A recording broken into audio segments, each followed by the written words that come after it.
আয় বান্দা আয় আয়। কত গুনাহ করছো বান্দা, নৈরাশ হইস না, নিরাশ হবি না। আমি আল্লাহর ছেলে নাই, মেয়ে নাই, মা নাই, বাবা নাই, লাম ইয়ালিদ ওয়া লাম ইউলাদ। এ বান্দা, আমি আল্লাহ কাউকে মা ডাকি না, বাবা ডাকি না। আমি আল্লাহ কেউ মা ডাকে না, বাবা ডাকে না। এই ডাক আমার পছন্দ না রে বান্দা। আমি আল্লাহকে একবার যদি আল্লাহ বলে ডাক দাও, আমি আল্লাহ জীবনের গুনাহ মাফ করে দেব। এ জিনাকার, জীবনে অন্যায় কম করো নাই, হবে না, তোকে আমি ক্ষমা করব না। কিন্তু পয়গম্বর জিনাকার আমি আল্লাহর রহমতের দরজাটা ছাড়েই না, বারবার ধাক্কায় আর বলে, আল্লাহ আমার বান্দা যখন আমাকে আল্লাহ বলে ডাকে আমি আর চুপ থাকতে পারি না। ও পয়গম্বর, আমার বান্দা বারবার মিনতি করে বলে, আল্লাহ আপনার গুনাহগার আপনার দরবারে হাজির, আপনার নাফরমান বান্দা আপনার দরবারে হাজির। ওরে মুসলমান ইমানদার, কত গুনাহ করছো, কত গুনাহ করছো। আল্লাহ পয়গম্বরকে জানায় দিলেন, পয়গম্বর তুমি যতই দোয়া করো না কেন, আমি আল্লাহ মিশরের জমিনে বৃষ্টি দেব না। কারণ তোমার মজলিসের মধ্যে একজন জিনাকার বসে আছে, জিনাকার না ওঠা পর্যন্ত আমি আল্লাহ বৃষ্টি দেব না। পয়গম্বর জানায় দিলেন, কে আছো জিনাকার, উঠে যাও, উঠে যাও। তুমি যদি না ওঠো আল্লাহ বৃষ্টি দেবেন না। তোমার একার কারণে সবাই কষ্ট পাবে, সেটা হতে পারে না। যদি তুমি না উঠো তোমাকে চিহ্নিত করে দেওয়া হবে। জিনাকারের খবর হয়ে গেছে। আর এলাকার মানুষ তো আমাকে সবাই ভালো হিসেবে জানে। এলাকার শ্রেষ্ঠ সন্তান হিসেবে কতবার ফুলের মালা গলায় পরলাম।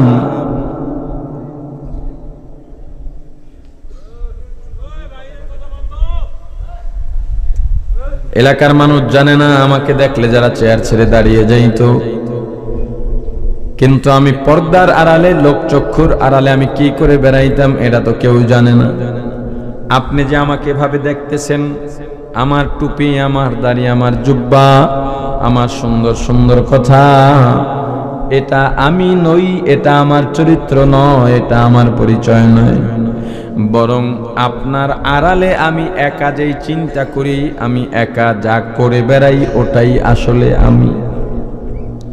আপনাকে আমি যেটা দেখি এটা আপনি নন। কিয়ামতের ময়দানে অনেক নামাজি, অনেক হাজী, অনেক যোদ্ধা, অনেক মুজাহিদ জাহান্নামে চলে যাবে। কারণ যদি আমরা দেখেছি সে হজ করতে গেছে, বাইতুল্লাহর সামনে গিয়ে সেলফি তুলতেছে, কথা কয় না? নবীজির রওজা মোবারক জিয়ারত করার পর কিভাবে তুমি সুন্নাত ছেড়ে দাও? কত হাজী আছে এখনো দাড়ি নাই, বহুবার হজ করছে। তুমি রাসূলের রওজা জিয়ারত করার পর কিভাবে তুমি সুন্নাত ছেড়ে দাও? বুঝে আসে না। কত মানুষ কান্নাকাটি করে মদিনা যাইতে পারে না, বাইতুল্লাহ যাইতে পারে না। আল্লাহ টাকা দেন নাই, তুমি গেলা বাইতুল্লাহ জিয়ারত করলা, নববীর মসজিদের নববীতেও গেলা, রওজা মুবারকেও গেলা। কিন্তু এই সুযোগ পাওয়ার পরেও তোমার মধ্যে সুন্নাত আসে নাই। আসলে তুমি যে গেছো, তোমার চাইতে না যাওয়া সুন্নাতওয়ালার দাম কোটি কোটি গুণে বেশি।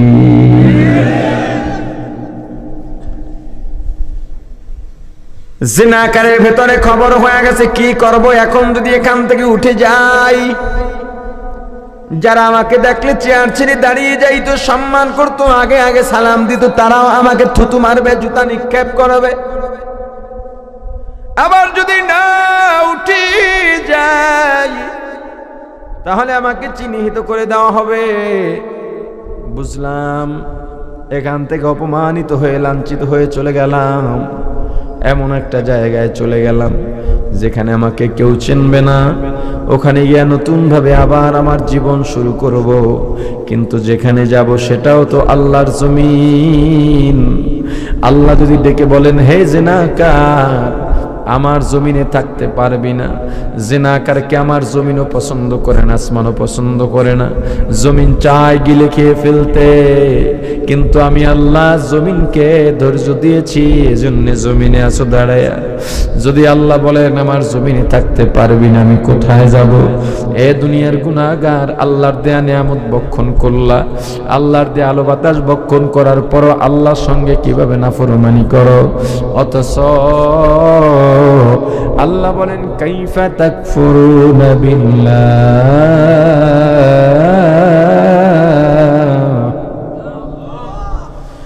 ওয়া কুনতুম আমওয়াতান ফাআহইয়াকুম সুম্মা ইউমীতুকুম সুম্মা ইউহয়ীকুম ثم يميتكم ثم يحييكم ثم إليه ترجعون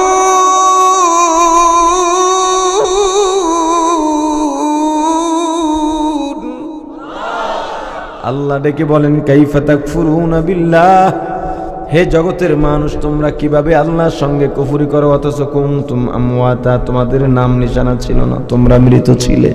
ফাআহইয়াকুম, অতঃপর আমি আল্লাহ তোমাদের জীবন দিলাম, অস্তিত্বহীন থেকে সুন্দর একটা রূপ দান করলাম। এত সুন্দর রূপ পৃথিবীতে আমি আর কাউকে দিই নাই। আল্লাহ চারটা কসম খাইয়া বলেন লাকাদ খলাকনাল ইনসানা ফি আহসানি তাকওয়িম।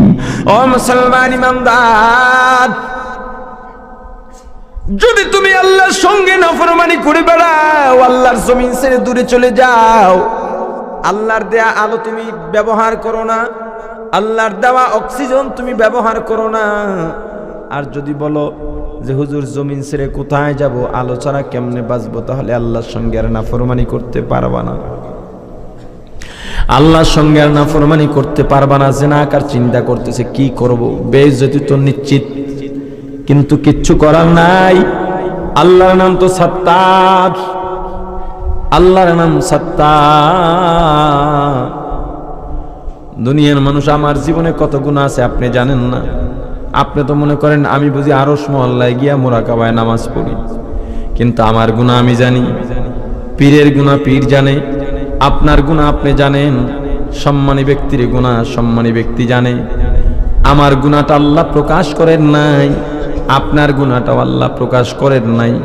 জিনাকার চিন্তা করলো তাহলে বেইজ্জতি যেহেতু হব, শেষবারের মতো একটা চেষ্টা করে দেখি। যেই আল্লাহ বৃষ্টি দিবেন না বলে ওয়াদা করলেন, যে আল্লাহর সঙ্গে নাফরমানি করলাম, ওই আল্লাহর কাছে শেষবারের মতো একটা সুযোগ চাইয়া দেখি, খাস ভাবে আমি তওবা করে দেখি। চোখের পানি ছেড়ে কাঁদতেও পারে না, কারণ চোখের পানি ছেড়ে কাঁদলে আশপাশের মানুষজন সন্দেহ করবে, অন্তরটা দুঃখে ফেটে যায়, আফসোসে ফেটে যায়। চোখের পানির চেয়ে অন্তরের আফসোসের দাম আল্লাহর দরবারে অনেক বেশি। জিনাকারে যখন আল্লাহর রহমতের দরজাটা ধরে বসছে, আল্লাহর সঙ্গে কানেকশন লাগায় দিছে, মিশরের জমিনে জুব জুব করে বৃষ্টি বর্ষা শুরু হয়ে গেছে। কাদেরে কুদরতদারি বরকামান আনতা রব্বি আনতা হাসবি জুল জালাল। এই ক্ষমতা কার? পয়গম্বর রাগী মানুষ বলে ফেললেন, আল্লাহ আপনি বললেন জিনাকারে না উঠলে বৃষ্টি দিবেন না, কাউকেই তো উঠতে দেখলাম না, আমরা তো দোয়াও করলাম না, বৃষ্টি কেন দিলেন? আল্লাহ বলেন, পয়গম্বর আমি যা জানি তুমি তা জানো না। ও পয়গম্বর, সন্তান যদি মা বাবার সঙ্গে অন্যায় করে, মা বাবা সন্তানকে ঘর থেকে বের করে দেন, সন্তান গিয়া বন্ধু বান্ধবের সঙ্গে খেলাধুলায় লিপ্ত হয়ে যায়, মনে মনে ভাবে এরাই আমার আপন, কারণ এখানে মিথ্যা বলা যায়, গালিগালাজ করা যায়, দুষ্টুমি করা যায়, বাসায় বসে এগুলো কিচ্ছুই করা যায় না, এরাই আমার আপন, মা বাবার ঘরে আর ফিরে যাব না।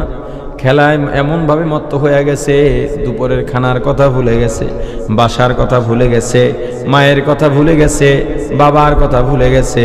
কিন্তু যখন সূর্যাস্ত যাওয়ার নিকটবর্তী হলো, ডানে বামে সামনে পেছনে তাকায় দেখে কেউ নাই, সবাই চলে যায়। তখনই সন্তান সম্বিত ফিরে পায় আর মনে মনে ভাবে, আসলে এরা আমার কেউ আপন নয়, খেলাধুলার স্বার্থে আমাকে ব্যবহার করেছে। এরা যদি আমার আপন হইতো, এখন সন্ধ্যা হয়ে যাওয়ার পর জঙ্গল থেকে হিংস্র প্রাণী বের হয়ে আসবে। ওরা যদি আপন হইতো, এই বিপদের মুখে আমাকে রেখে যাইতো না। যেহেতু আমাকে কেউ কাছে নিল না, সঙ্গে নিল না, যেহেতু ওরা কেউ আপন নয়, আপন নয়, আসলে আমার আপন থাকলে দুনিয়াতে একমাত্র মা বাবাই আপন। আমার মা বাবা যদি আমার সাথে রাগ করেন তবু তারাই আপন। আমার মা বাবা যদি আমাকে মারেন, শাসন করেন, তবু তারাই আপন। আমার মা বাবা যদি আমাকে না খাওয়ায় রাখেন তবু তারাই আপন। এই চিন্তা করে সন্তান একটা দৌড় দিছে, সন্ধ্যা হওয়ার আগে বাড়িতে পৌঁছতে হবে। ঘরের দরজায় ধাক্কা দিছে, মা গো দরজা খোলো। ভিতর থেকে দরজাটা লাগানো, ডাক দিছে, মা দরজাটা খুলে দাও, আমি তোমার সন্তান, আর জীবনে অন্যায় করব না রে মা। ভেতর থেকে মা রাগ করে বলেন, না না, দরজা খোলা হবে না, তোর মতো সন্তান আমাদের দরকার নাই।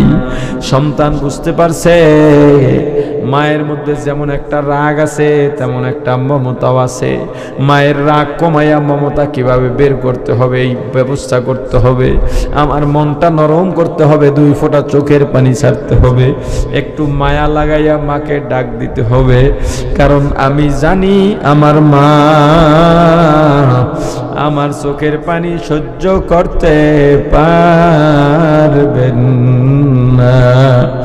এই চিন্তা করে সন্তান দরজার সামনে জড়সড় হয়ে বসে গেছে।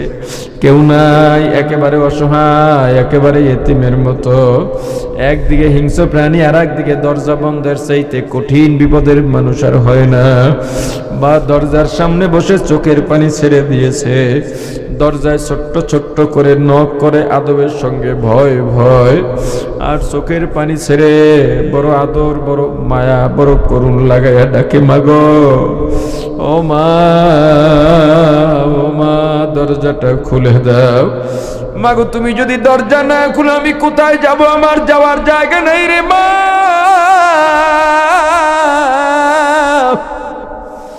ও মা তুমি ছাড়া আমার আপন নাই, ভুল করছি আর করব না, বুঝি নাই রে মা, বুঝি নাই। ও মা তুমি যদি দরজা না খুলো, চারদিক থেকে অন্ধকার নেমে আসতেছি রে মা। একটু পরে হিংস্র প্রাণী আসবে, আমাকে যদি ধরে নিয়ে যায়, বলো মা তোমাকে কে মা বলে ডাকবে? ওই মা আর সহ্য করতে পারেন না, একটা দৌড় দিয়া দরজাটা খুলে দেন। সন্তানকে কাছে টেনে গালে চুমু খান, কপালে চুমু খান, নিজের হাত দিয়া সন্তানের সারাদিনের খেলাধুলার যে ধুলাবালু লেগে রয়েছে, এই পোশাক থেকে ধুলাবালুগুলো মা নিজের হাত দিয়ে ঝেড়ে দেন।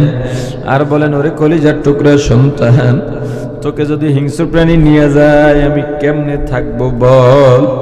ওরে বাবা, তোকে আমি 10 মাস 10 দিন গর্ভে ধারণ করেছি। বাবারে, তুই যখন ছোট্ট, কান্না ছাড়া তোর কোনো ভাষা নাই। ক্ষুধা লাগলেও কাঁদো, ব্যথা পাইলেও কাঁদো, মশায় কামড়াইলেও কাঁদো। আমি মা, শীতের রাত্রে তুই প্রসাব পায়খানা করে বিছানাটা নষ্ট করে দিস। আমি মা তোকে থাপ্পড় মারি নাই, লাথি মারি নাই, ফালাইয়াও দেই নাই, বরং আমি মা ভিজার মধ্যে শুয়ে তোকে শুকনায় ঘুম পড়াইছি রে বাবা। গভীর রাতে তুই কান্নাকাটি করো, ঘুমাও না। তোর ভাই বিরক্ত, তোর বোন বিরক্ত, এমনকি তোর বাবাও বিরক্ত। বিশ্বাস কর, আমি মা বিরক্ত হই নাই। আমার আরামের ঘুম হারাম করে আমি মা তোকে কোলে নিয়ে রাত্রে ঘুরছি। এ বাবা, তোকে যদি হিংস্র প্রাণী নিয়ে যায় আমি কাকে নিয়ে থাকব? এ বাবা তুই যখন ঘর থেকে বের হয়ে গেছ আমি মনে করছি আবার ফিরে আসবি, তোর জন্য নাস্তা নিয়ে অপেক্ষা করলাম, দেখলাম তুই আইলি না। আমি মা নাস্তাও করি নাই, তুই যেহেতু আসো নাই আমি তোকে রেখে খাবো না। আমি নাস্তা সরাই আমি সারাদিন না খাইয়া রইছি। দুপুরের সময় তোর বাবার আমি খানা নিয়ে তোর জন্য প্লেটে খানা রেডি করে তোর জন্য অপেক্ষা করি। বাবারে বারবার দরজা দিয়া তাকাই, জানালা দিয়া তাকাই, তোর কোনো খবর নাই। বাবা তোর বাবাও খায় নাই, আমিও খাই নাই। আসরের নামাজের পর আমার আর মনটা ভালো লাগে না। তোর বাবাকে বললাম, স্বামী গো গিয়া দেখেন কলিজার টুকরা সন্তান কোথায়। আমার ভালো লাগে না, চারিদিক থেকে অন্ধকার নেমে আসছে, আমার সন্তান কই। তোর বাবা বাড়ির দরজায় গিয়ে একবার ডান দিকে দৌড় দেয়, রাস্তার বাম দিকে দৌড় দেয়, আর বড় আশা নিয়ে ডানে তাকান বামে তাকান, আর তোর নাম ধরে ধরে ডাকে, আয় বাবা আয়। আর রাগ করে থাকিস না বাবারে। আমিও বাড়ির দরজায় যাইয়া গাছের আড়ালে দাঁড়াইয়া আমার শাড়ির আঁচল দিয়া মুখটা লুকাইয়া আমি তোর পথের দিকে তাকাইয়া তাকাইয়া কান্দি, আর মনে মনে বলি খোকায় বাবারে তুই ভুল করছো। একবার যদি আমি মায়ের কাছে এসে বলতি, মা ভুল হইছে আর অন্যায় করব না রে মা,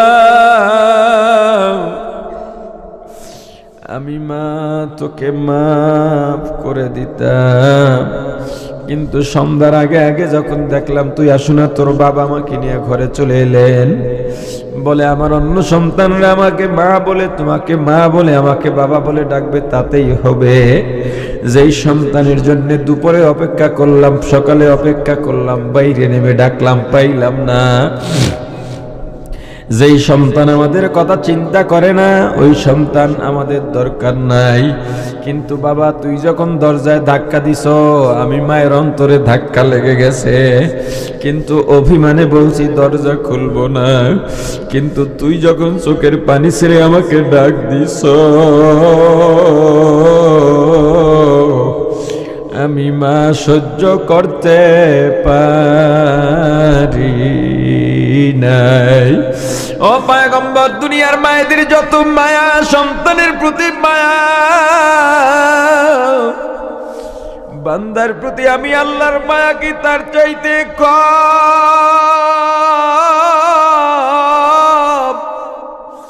বরং পয়গম্বর দুনিয়ার সকল মায়েদের মায়া ভালোবাসা যদি এক জায়গায় জমা করা হয়,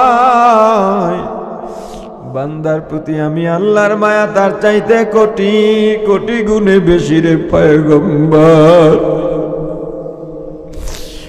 জিনাগার আমি আল্লাহর রহমতের দরজার সামনে বসে গেছে, একেবারে অসহায় হইয়া বারবার ডাকে আর বলে, রে মালিক আপনি যদি আমাকে জাহান্নামে দিয়া যান, তবু আপনি আমার মাওলা, আমি আপনার গোলাম।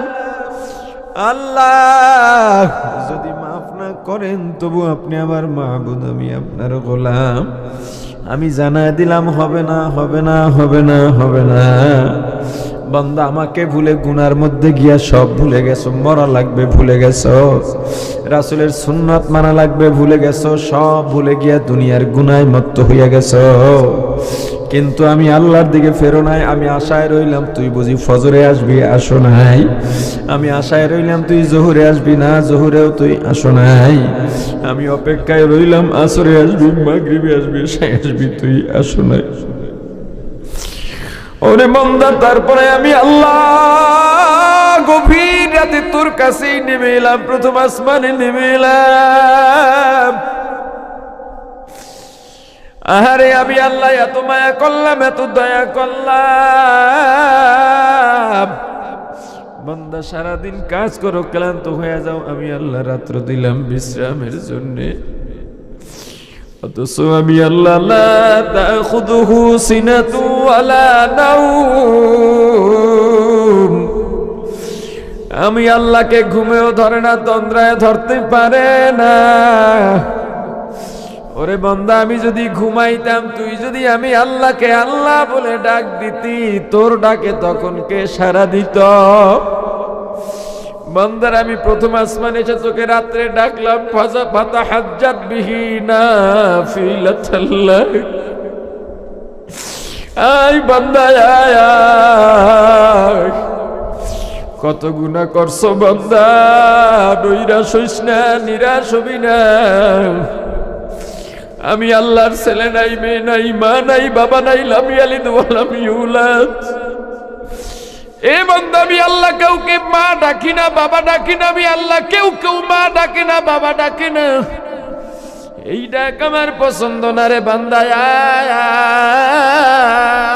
আয়, আমি আল্লাহকে একবার যদি আল্লাহ বলে ডাক দাও, আমি আল্লাহ জীবনের গুনাহ মাফ করে দেব।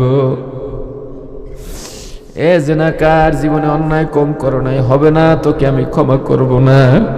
কিন্তু পয়গম্বর জিনাকার আমি আল্লাহর রহমতের দরজাটা ছাড়েই না, বারবার ধাক্কায় আর বলে, আল্লাহ আমার বান্দা যখন আমাকে আল্লাহ বলে ডাকে, আমি আর চুপ থাকতে পারি না। ও পয়গম্বর, আমার বান্দা বারবার মিনতি করে বলে, আল্লাহ আপনার গুনাহগার আপনার দরবারে হাজির, আপনার নাফরমান বান্দা আপনার দরবারে হাজির। ওরে মুসলমান ইমানদার, কত গুনাহ করছো, কত গুনাহ করছ, সব গুনার জন্য তওবা করো।